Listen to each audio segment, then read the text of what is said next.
It's Marison, Schafer. I'm here with Melissa.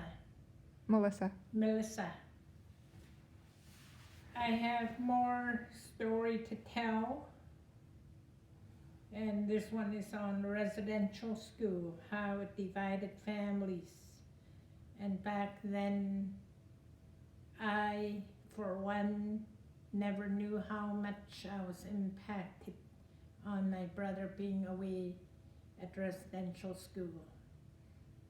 Because he was away for many years, I didn't have that bond with my brother. And my brother passed away in 1995. He came home in the summertime, and then in September he would go again. I think he spent 10 years of his life in residential school.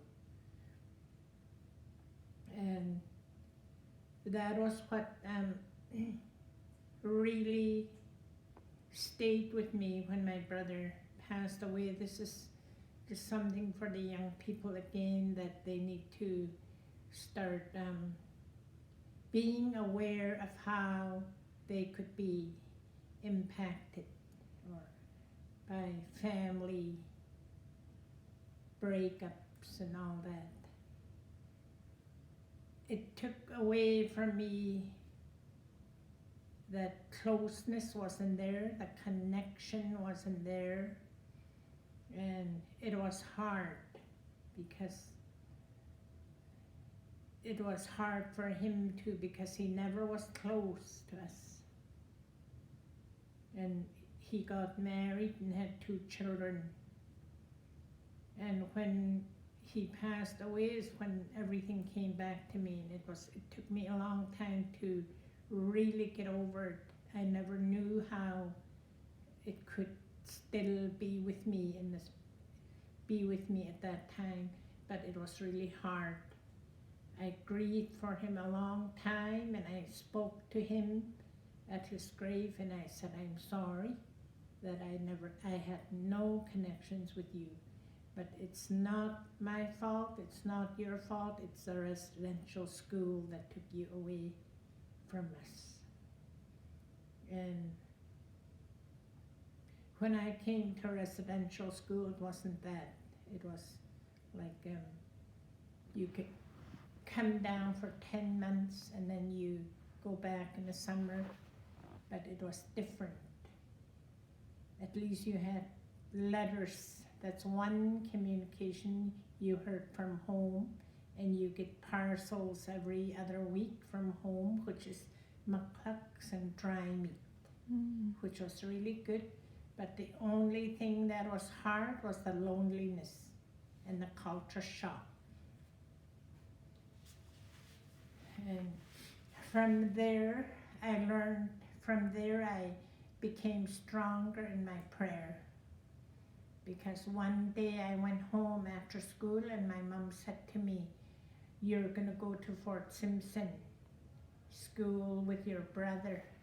And right away I said, no, I don't wanna go. I don't wanna go. I wanna go to school here.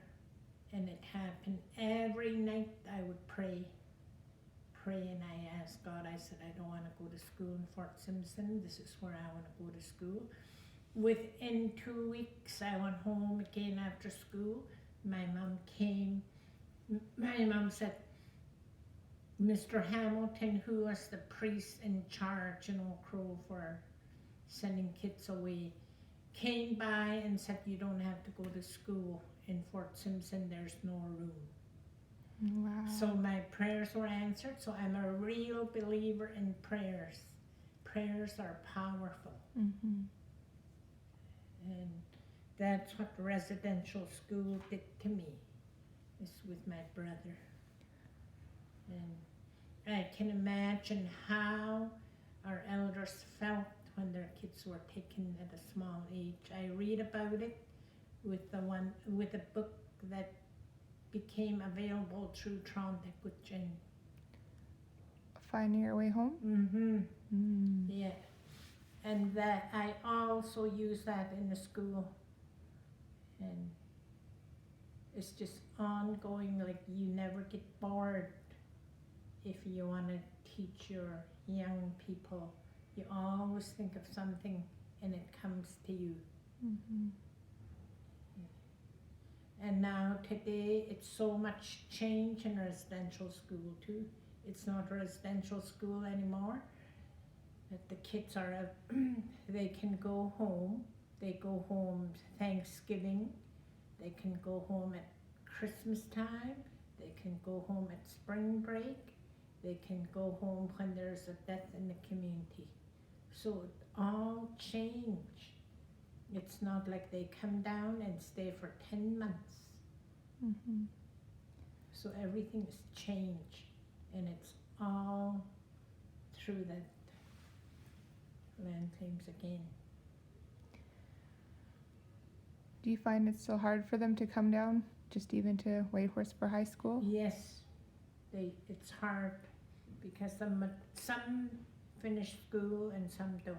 And there's a lot of dropouts, and that's another thing, dropouts in school. Mm-hmm. And parents need to get more involved in educating their children, their own children. And how I see that today too is that the school system, I work in there, and parents need to get involved in their child's education besides a teacher. And I see the school, the way I see it today is different to when I was going to school. It's just a babysitting program now. That's how I look at it. I say that because the parents don't get involved. If they don't come and say, how's my child doing? That would be so good if they come. But no, they just push their kids to school and that's where they are. Mm-hmm. And there's lots of dropouts in school. And that's where the parents come in too.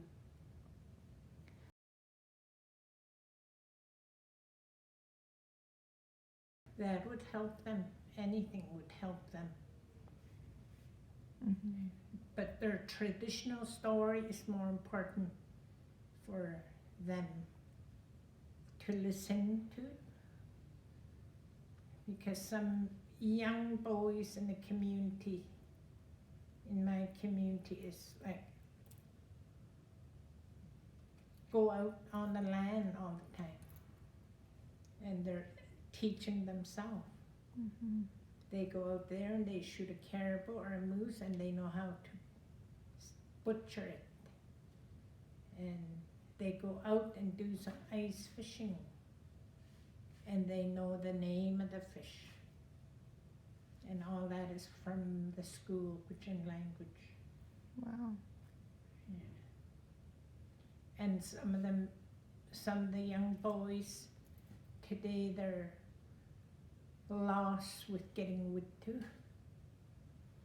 You know, because there again, they have monitors. You burn fuel, but you still have to have wood, firewood, in case the power goes out. You have to think of all these things, and it's a good teaching for them to know too.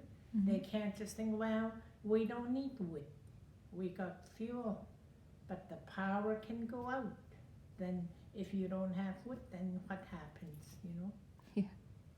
So they need to think of all that.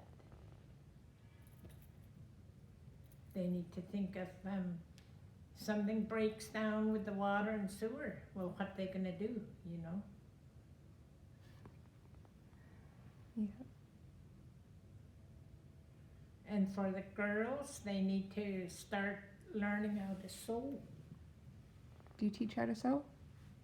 I never sewed for a long time. That's another thing. When you work and when you have a job, it takes away from you. Mm-hmm. I sure found that out. And also when you lose someone, your loved ones, it also takes away something that you really like doing, and that comes from grieving. in 2011, my daughter passed away, and to this day, I never picked up a needle. That's something that I want to get back. I was sewing, I made mucklucks, I beat, but I never did that for 5 years. And that's what grieving did to me. And I was looking at with making dry meat too, but my grandchildren got me back into it. They said, Grandma, how come you don't make dry meat anymore? So that I took back, but I'm finding it difficult getting my sewing back. Is it something you did with her? It's something that I did with her a lot, and when I made, say, mucklucks or slippers for her, I did it with a lot of pride. Did you bury her with beading? I buried her with my slippers that I made. I think Yeah. So that's something that I really have hard time to get back. And I think of it. I keep saying I'm gonna start beading, but I never put my mind to it yet. And I have 3 of her children at home. Wow. That she left behind. So they're with me. The oldest one graduated this year. And Death is such a part of life, hey? Yeah. And it just, because I watched, because my brother passed away in 2004, and my parents still grieve him. I can just tell. Accidentally. Something you just can never get over. Yeah. It seems when you lose a child. And it affected me too, and now I'm finally getting out of it and letting him go because I need to, for me, and it took me 12 years. So I don't know, it depends on the person. Randall Tedlici helped me a lot with his sweat lodge ceremonies and the traditional, we're learning more about the traditional ways, and that's what helped me with my grieving. So you have a lot of very strong spiritual leaders in Old Crow. What's so traumatizing about death is the sudden death. That's what takes a long time. When you lose someone, like say if someone is sick and you know they're gonna go, that's not so hard. But losing your loved ones suddenly it's traumatizing. And that's what happened with my daughter, just suddenly, sudden death. Yeah. And these kids need to know that too, that the girls, they need to start preparing themselves.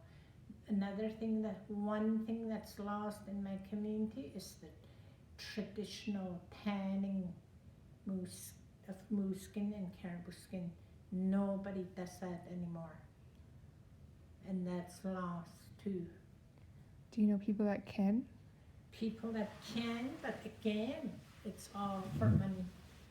Nobody can. Nobody's gonna do a workshop on tanning for nothing. It's gotta be them getting paid. And that's how it is all over. That's why we're losing our ways as well, hey? Yeah. And one thing I want to share too is the sharing. When we were growing up, people in my community used to share food. There was a lot of widows in the community. And the community used to hunt, and this is what I share in school too. They used to hunt for caribou, and they would bring lots of caribou home. And today we have ATVs to haul up our caribou. At that time we had to pack the whole thing. But there again, that was good physical activity. Now you go hunting and you just put your trailer on the ATV and haul it up to the cache. everything is so easy. And sharing is lost in my community too. Nobody shares their traditional food. Nothing. Very few.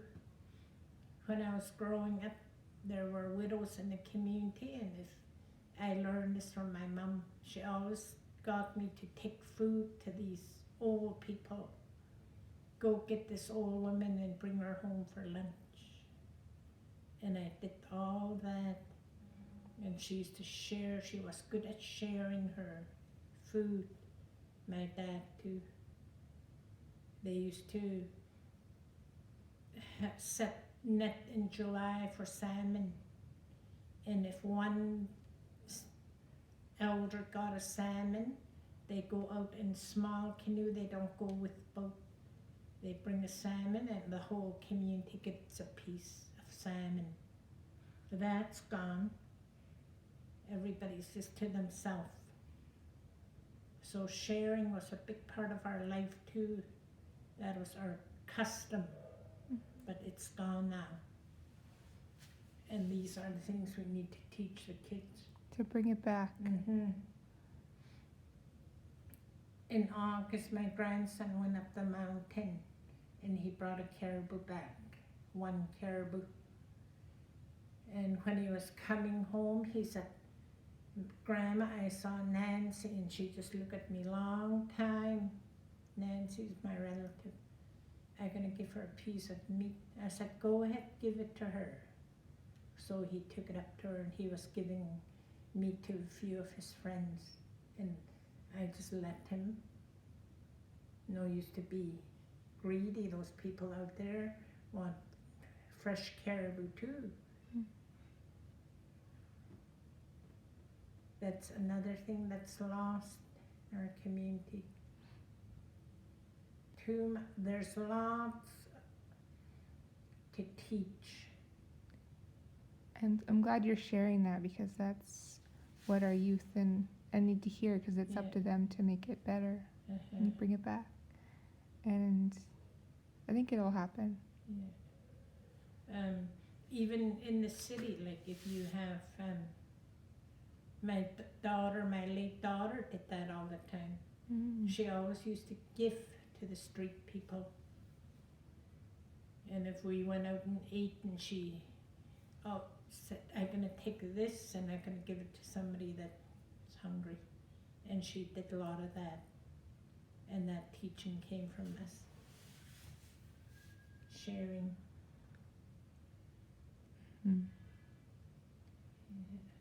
And another thing that's not happening in the community now is that visiting. Nobody visit. Really? When I was growing up, everybody would go and visit each other, especially on Sunday, and that's gone.